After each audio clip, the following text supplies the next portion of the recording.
Thank you, Toastmaster, and welcome, Toastmasters and honored guests back there. Good to see you guys. So how many of you have younger siblings? Maybe you have younger siblings out there? Well, one thing you learn about having younger siblings is they can be your worst enemy or your best friend. And it changes all the time. So this is a story, reminds me of a story of back in our childhood, back when we were both teenagers. It was just me and the two of us and my mom. And my mom could never seem to keep enough treats in the house for us because, you know, we're teenage boys. We ate everything. But one day, we're on our way to school. My mom took us to school together. And my little brother mentioned that we only have one Twinkie left. One Twinkie. So my mom said, yeah, well, I'll stop by the store and make sure I get some more treats on the way home after work. So my brother and I was thinking about it. What are we gonna do when we get home from school? We want that treat. So we decided we're gonna split the Twinkie. And we agreed and we shook on it. You know.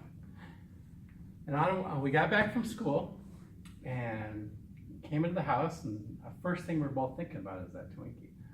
But my brother ran out in the backyard for some reason. What was he doing? And he came back in and said, Shawn, something's wrong with the pool. You need to go look. So I ran outside looking at the pool, and I hear the door slam and the lock shut. Oh. No! How did I fall for that again? We've done this before. He's locked me out of the house. So I followed the normal protocol. Run to the front door, see if that's locked. And as soon as I got there, click, I hear that one. Oh. Run to the windows, the front windows. I'm checking all the windows. And nothing. He didn't leave anything open. The last window I got to was my mom's bedroom window. And what do I see there? My little brother jumping on the bed with the Twinkie in his hand, just playing with me, waving the Twinkie in front of me, and then he stuffs it all into his mouth at one time. I was so mad, I just hit the window. I didn't mean to break it, but I did. I hit the window. Glass shattered in towards my brother. Made a perfect little circle, which was kind of odd in the window. But glass went flying. My brother, he got a little piece under his armpit. And so we instantly went from arch enemies to, wow, I just hurt my little brother. Best friends. And it was just an instant change right there. And so I said, open the door, we got to help you. And he didn't even realize it because we just looked at our face. We both had the same look on our face of amazement. The window broke. Oh, crap. So I ran inside, helped. Well, I finally got him. He got me back inside, made sure he was okay. That was the first step to clean up.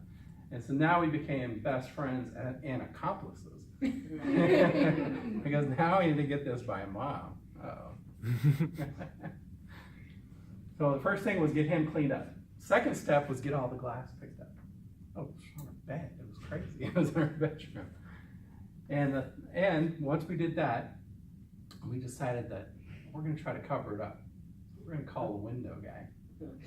Probably what we were thinking. So we rounded up all of our allowance. We called a couple window places. We found one that we can afford. And we got the guy out there before my mom got home at 5 o'clock, or about 5:30. And the window guy was really good, really quick with it, and we didn't tell him anything. We just had him do it. Well, my mom got home, and we were just kind of casual, sitting on the TV, or sitting watching TV. My mom came in and said hi, and of course she went right to her room to change. And here from the back of the house, we hear, "Boys!" And that's rings in my head. "Boys!" That's exactly how she sounded every time she was pissed at us. We knew we were in trouble. Oh, crap.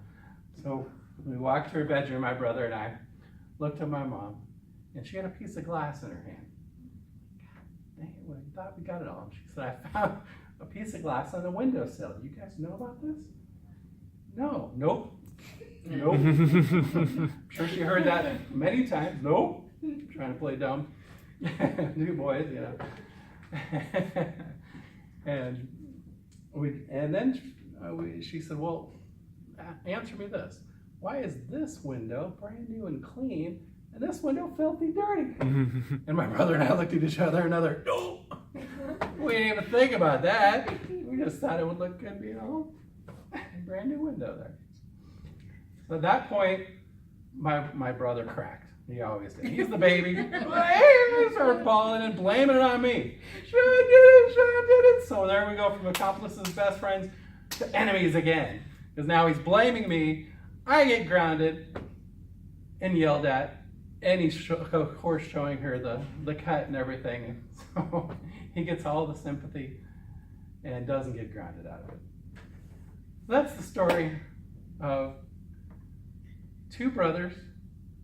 A story of many times throughout our life, and we still do it. We still, you know, we're best friends most of the time now, but every now and then we have our moments, especially when it comes to family. But overall, we definitely love each other. Thank you all so much for listening today.